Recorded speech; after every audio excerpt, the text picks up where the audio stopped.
Picture this. Hugh Glass, his back shredded by grisly claws, ribs cracked like kindling, dragging himself across 200 miles of wilderness with nothing but raw determination and the knowledge that shelter meant survival. When he finally reached safety, Glass didn't just collapse, he built.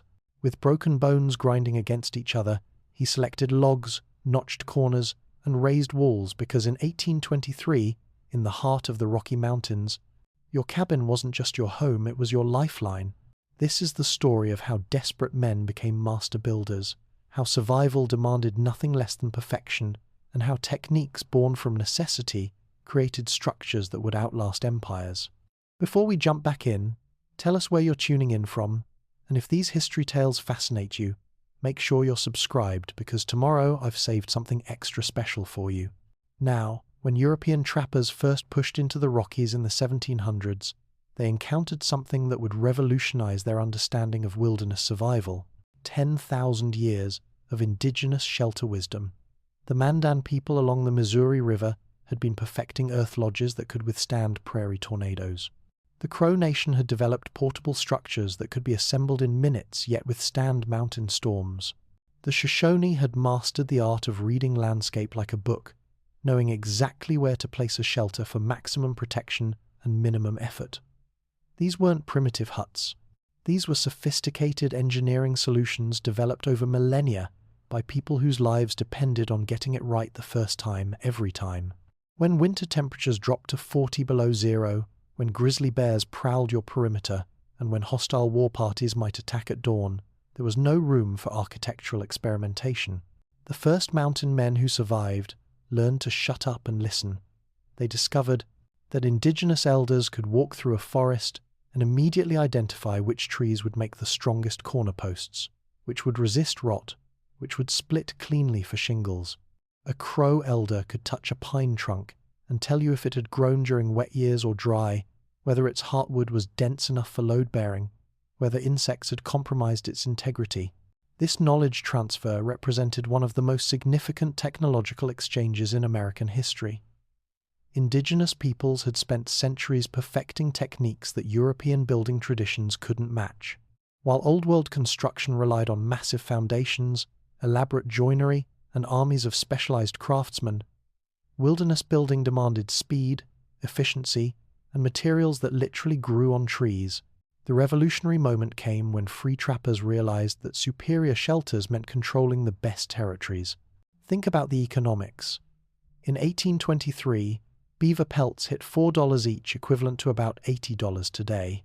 A prime location near beaver colonies could produce thousands of pelts per season. But controlling that location required permanent structures that could house men and supplies through brutal winters while deterring competitors and hostile forces. Jim Bridger understood this better than most. At 17 years old, this lanky kid from Missouri was already legendary for his ability to navigate unmapped wilderness. But it was a Crow elder who taught him the most valuable skill of all: how to read trees like a book. Every log had a story written in its grain, its weight, its response to pressure. This pine grew on a north-facing slope, making it harder and more resinous. That aspen showed fire scars, indicating it would split unpredictably. This cottonwood had the perfect balance of workability and strength for specific structural purposes. Bridger learned to walk through a forest and mentally construct an entire cabin before cutting the first tree. He could visualize how each log would fit, where natural curves would strengthen joints, how the building would settle and age. This wasn't guesswork, it was engineering based on intimate understanding of materials and forces.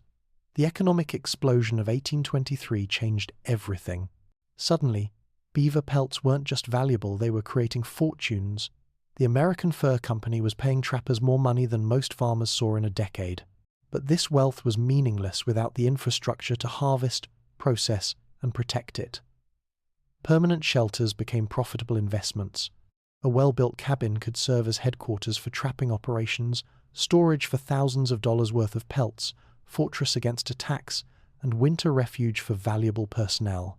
The difference between a hastily thrown-together lean-to and a properly engineered log structure was literally the difference between life and death, success and failure. The mountain men who thrived were those who combined indigenous wisdom with European tools and techniques. They learned to think like engineers while building like their ancestors. Every decision from site selection to final chinking was made with the understanding that mistakes were measured in frozen corpses and lost fortunes. But here's what's truly remarkable. These men were creating architectural marvels using nothing but axes, knives, and absolute necessity. No power tools, no modern materials, no engineering degrees. Just knowledge passed down through generations, refined by trial and error, and perfected by men who understood that in the wilderness, your building skills weren't just a trade, they were your ticket to survival. And the techniques they developed, the structural innovations born from desperation, they would soon reshape how an entire continent built its future. The 7 essential tools that built an empire could fit in a single pack mule's saddlebags, yet they were more valuable than gold to any man serious about wilderness survival. Each tool had been refined through generations of use, modified by necessity, and treated with the reverence other men reserved for religious artifacts. The broadaxe came first, 36 inches of hand-forged steel that could fell a 3-foot pine in 20 minutes, or shape a perfect mortise joint with surgical precision. Master builders like Joe Meek carried axes so perfectly balanced they seemed to swing themselves. The weight distribution, the curve of the handle, the exact angle of the blade, everything was calibrated to the individual user's height, strength, and cutting style. A mountain man's axe was as personal as his signature, and twice as important for survival. The drawknife followed close behind in importance. This 2-handled blade could transform rough-hewn logs into precisely fitted building components. In skilled hands, a drawknife could shave wood curls so thin they were translucent, or remove exact amounts of material to create joints that locked together like puzzle pieces. The technique required reading the wood grain like a map, understanding exactly how each species would respond to pressure and blade angle. The auger completed the essential boring tools, a spiral bit that could create perfectly round holes through 2 feet of solid timber. These weren't the crude boring tools you might imagine. The finest augers were works of art, their spirals precisely calculated to clear wood chips efficiently, while maintaining straight, clean holes. A skilled operator could bore holes so exact that wooden pegs would drive in with a satisfying thunk and hold for decades without loosening. But tools were worthless without the systematic knowledge of how to use them. Joe Meek developed what amounted to a scientific approach to site selection that considered factors most builders never even thought about. Water drainage wasn't just about avoiding mud, it was about preventing frost heave that could crack foundations and shift entire structures. Wind protection meant understanding how mountain valleys channeled air currents, creating wind tunnels that could rip roofs off poorly positioned cabins. Meek taught younger trappers to read avalanche zones like weather patterns. A grove of young aspens indicated an old slide path that would eventually slide again. Missing trees on an otherwise forested slope marked where snow regularly scoured the mountainside clean. Building in the wrong location didn't just mean property damage, it meant burial under tons of snow with no hope of rescue. Defensive positioning required thinking like both architect and military strategist. The ideal cabin site provided clear sight lines for spotting approaching threats, multiple escape routes if the position became untenable, and natural barriers that would force attackers to approach from predictable directions. These weren't paranoid fantasies in territories where Blackfoot war parties regularly raided trapping camps. Defensive architecture was survival architecture. The Swedish cope notching technique revolutionized Rocky Mountain construction when Norwegian trappers introduced it in the 1820s. This wasn't just another way to stack logs. It was an engineering system that created joints so tight that knife blades couldn't penetrate the seams. The technique required cutting precise concave notches that cradled the log below while the log above nestled into a corresponding convex curve. The genius of cope notching lay in how it handled the inevitable settling that occurred as logs dried and compressed under the building's weight. Traditional notching techniques created gaps as the structure settled. Cope notching actually tightened as the building aged, creating seals that improved over time rather than deteriorating. Norwegian trappers guarded this technique jealously until economic necessity forced knowledge sharing. When competing, fur companies began building settlements that lasted decades while others collapsed within seasons, the superior construction methods became valuable trade secrets. Master builders could command premium wages simply for knowing how to cut proper cope notches. The precise ritual of foundation laying reveals how seriously these men took structural integrity. 13 stones, always 13, were placed at cardinal points during the new moon. This wasn't superstition disguised as engineering. It was engineering disguised as superstition. The 13 stones distributed the building's weight across the most stable points, while the new moon timing ensured work was completed during the driest weather conditions. Each foundation stone was selected according to specific criteria: flat tops and bottoms for stability, sizes that matched the load they would bear, materials that wouldn't crack during freeze-thaw cycles. The stones were leveled using water-filled wooden bowls and positioned with tolerances that modern contractors would respect. French-Canadian voyageurs contributed pièce-sur-pièce construction techniques that solved the expansion problem that plagued log buildings. Instead of stacking logs horizontally in the traditional manner, pièce-sur-pièce used vertical posts with horizontal log infill. This system allowed buildings to expand and contract with temperature changes without compromising structural integrity. More importantly, pièce-sur-pièce construction allowed for easier expansion. As trapping operations grew more profitable, cabins needed to grow too. Traditional log construction made additions difficult and expensive. The French system allowed builders to simply add new sections by extending the post and infill framework. The chemistry of perfect chinking represented the difference between a warm shelter and a death trap during Rocky Mountain winters.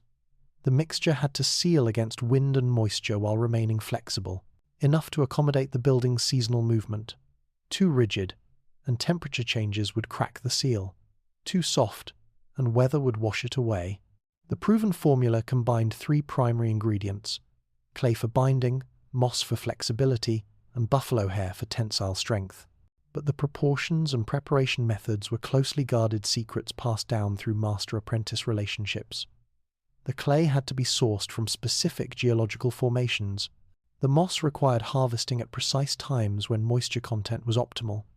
The buffalo hair needed processing techniques that preserved its natural oils while removing debris.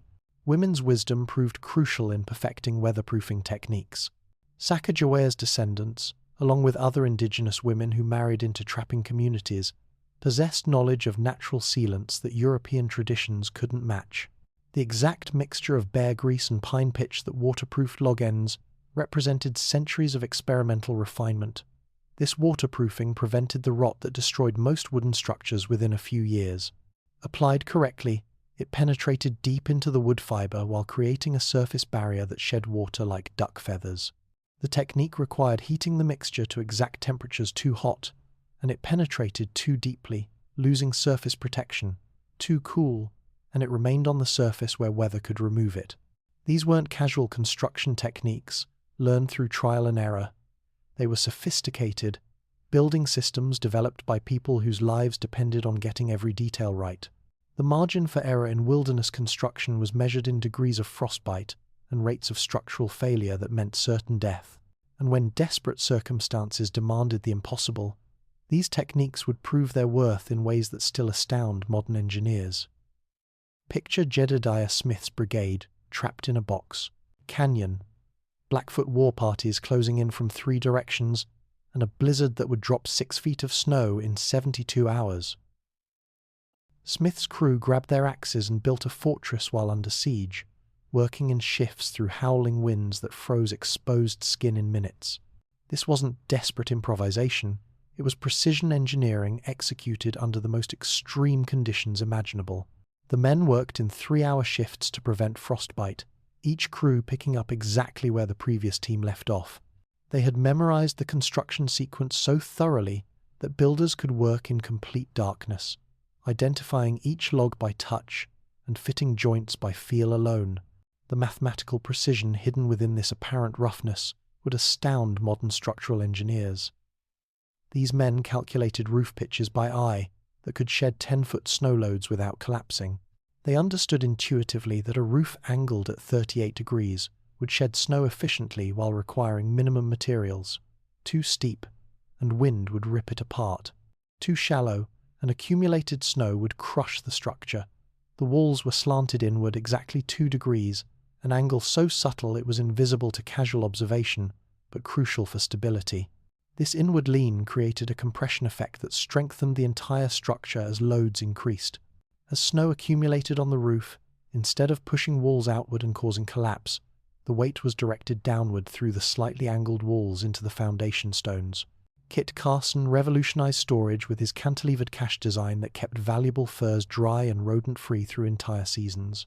The cache extended from the main cabin like a wooden arm, supported by precisely calculated leverage that required no foundation posts.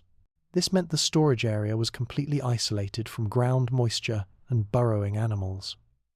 Carson's innovation used the cabin's main structure as an anchor point, with cantilevered beams extending outward to support a weatherproof storage box. The engineering calculations were done through pure instinct, but modern analysis confirms the load distributions were mathematically optimal. The cache could hold 3,000 pounds of beaver pelts while using minimal materials and requiring no maintenance. The genius lay in how Carson distributed stress through the entire cabin structure, rather than concentrating it at single points. The cantilevered beams were notched into multiple wall logs, spreading the load across the strongest part of the building.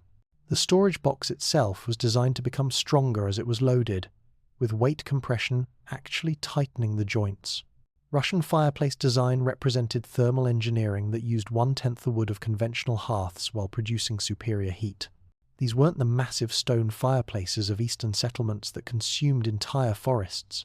Russian fireplaces used serpentine flue systems that captured and redistributed heat multiple times before allowing it to escape. The design featured a small firebox connected to a maze of internal passages that guided hot gases through the entire structure before venting outside. This meant the heat from a single armload of wood would warm the cabin for hours instead of minutes. The thermal mass of the fireplace stored heat during burning and released it slowly throughout the night. Construction required understanding fluid dynamics principles that wouldn't be formally described by scientists for another century.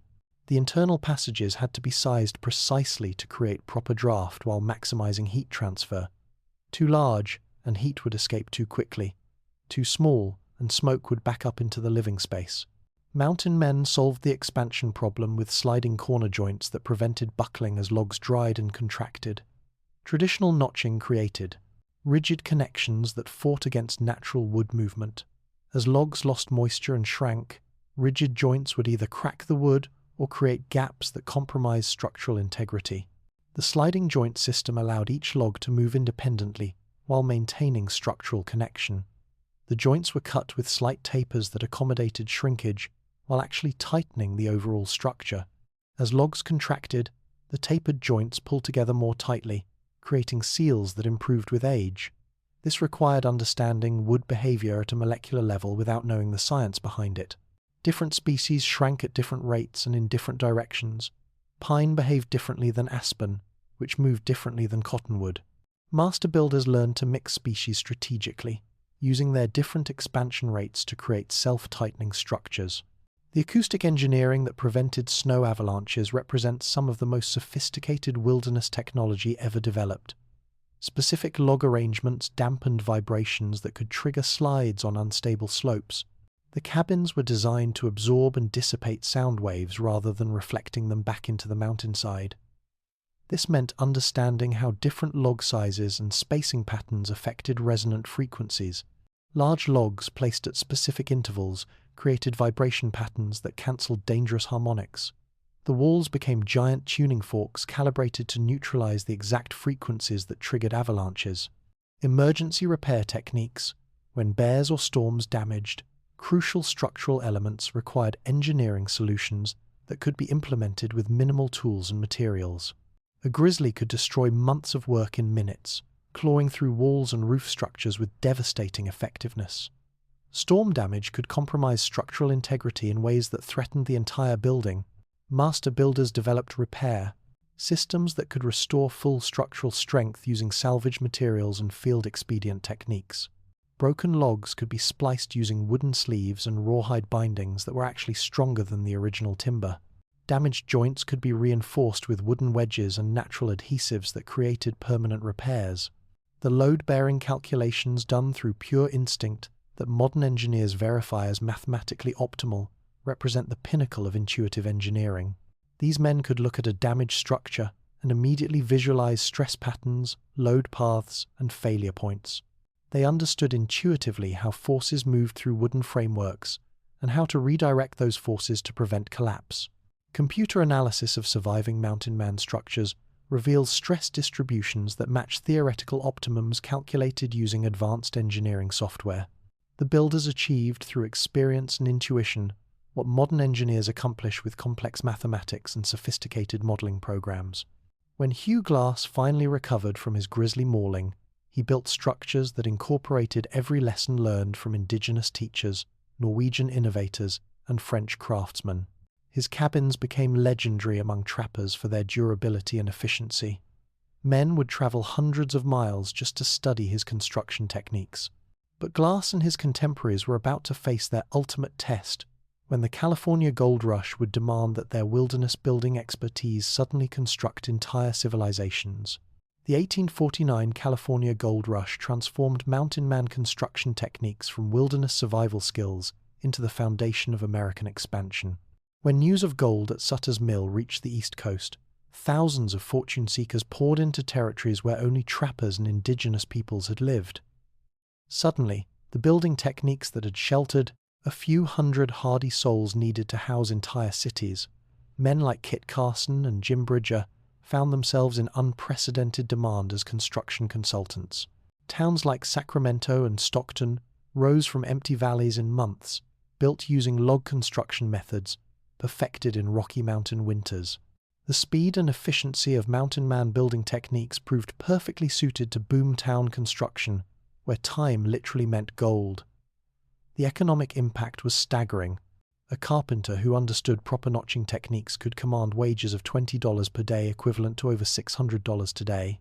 Men who had learned indigenous chinking methods found themselves building banks, hotels, and government buildings using clay, moss, and animal hair mixtures that outperformed expensive imported mortars. But it wasn't just the techniques that transferred, it was the entire philosophy of building with available materials using minimal tools. California's oak forests provided timber with different characteristics than Rocky Mountain pine, but the principles remained the same. Read the wood, understand its properties, and adapt your techniques accordingly. Modern survival schools now charge $3,000 per week to teach what Jim Bridger learned for free from Crow elders. The National Outdoor Leadership School, Outward Bound, and dozens of specialized wilderness programs have built entire curricula around Mountain Man construction techniques. Students pay premium prices to learn skills that desperate men once acquired through necessity and near-death experiences. The irony is profound. Techniques developed by men who couldn't afford formal education are now taught by instructors with advanced degrees to students who could afford conventional housing. The same notching methods that kept trappers alive in -40-degree weather are now recreational skills for urban professionals seeking authentic wilderness experiences. Archaeological surveys in Yellowstone's backcountry continue discovering 200-year-old cabins that remain structurally sound despite receiving no maintenance for generations. These buildings have survived floods, fires, earthquakes, and extreme weather that would destroy modern construction. The National Park Service studies these structures to understand long-term durability in harsh environments. One cabin discovered near Thoroughfare Creek still had functioning door hinges made from twisted rawhide and wooden pins. The roof remained watertight after 2 centuries of Rocky Mountain weather. The foundation stones had settled into perfect stability, creating a platform that showed no signs of movement or deterioration. These discoveries have revolutionized understanding of sustainable construction. Modern buildings typically require major maintenance every 20 to 30 years. These wilderness structures have functioned for 10 times that duration, using nothing but local materials and hand tools. The implications for contemporary sustainable building are profound. Special Forces units study Mountain Man shelters for forward-operating base construction in remote locations where conventional building supplies cannot be transported. The techniques prove invaluable for creating defensible positions using local materials in hostile territories where supply lines are uncertain. Military engineers have analyzed the defensive characteristics of trapper cabin design, finding sophisticated features that weren't immediately obvious. The slightly inward-leaning walls that provided structural stability also created firing angles that maximized defensive coverage. The elevated cache systems could serve as observation posts and sniper positions. The Department of Defense has incorporated Mountain Man construction principles into training programs for special operations forces. Soldiers learn to build shelters that can withstand rocket attacks using techniques developed by men fighting Blackfoot war parties with single-shot rifles. The million-dollar market for authentically built historical cabins using only traditional tools has created a renaissance of hand-tool craftsmanship. Wealthy collectors pay premium prices for structures built using original techniques and materials. Master builders who can demonstrate authentic Mountain Man methods command fees that rival those of luxury architects. These aren't rustic vacation cabins. They're precision-engineered structures that represent the pinnacle of traditional building craft. Every joint is cut by hand using reproduced tools. Every log is selected and positioned according to principles learned from indigenous teachers. The chinking mixtures use recipes preserved in family traditions for generations. Climate scientists studying these structures for sustainable building insights have made remarkable discoveries. The thermal efficiency of properly built log structures rivals modern insulated construction while using entirely renewable materials. The carbon footprint of hand tool construction is essentially zero compared to industrial building methods. Research has focused particularly on the Russian fireplace designs that heated large spaces using minimal fuel. These principles are being incorporated into modern passive solar design and biomass heating systems. The thermal mass concepts developed by wilderness builders are influencing contemporary sustainable architecture. The growing movement of young craftspeople abandoning power tools to master ancestral techniques represents a fundamental shift in building philosophy. These artisans aren't rejecting modern technology out of nostalgia. They're pursuing building methods that prove more durable and sustainable than industrial alternatives. Schools like the Timber Framing Guild and the Forest Stewardship Council teach traditional joinery techniques to new generations of builders. Students learn that hand-cut joints often prove stronger and more durable than machine-made connections. The precision possible with sharp hand tools exceeds what most power tools can achieve. Contemporary builders like Richard Proenica have followed exact Mountain Man methods in Alaska, creating structures that function perfectly in extreme environments, using techniques that haven't changed in 2 centuries. Proenica's cabin at Twin Lakes has become a pilgrimage destination for craftspeople seeking to understand authentic wilderness building. His meticulous documentation of traditional techniques has preserved knowledge that was disappearing as the last generation of old-time builders passed away. The films of Proenica building his cabin using only hand tools have inspired thousands of people to pursue traditional craftsmanship.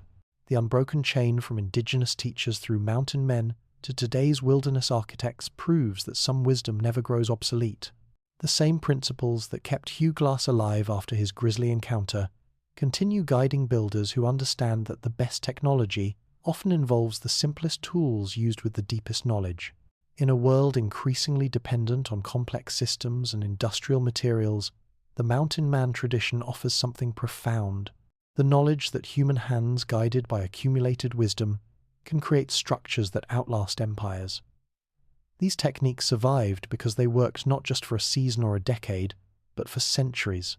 The legacy lives on in every hand-cut joint, every carefully selected log, every mixture of clay and moss that seals a building against the wilderness. The Mountain Men built more than cabins. They built a tradition of excellence that proves human ingenuity. They reaches its peak when survival demands nothing less than perfection.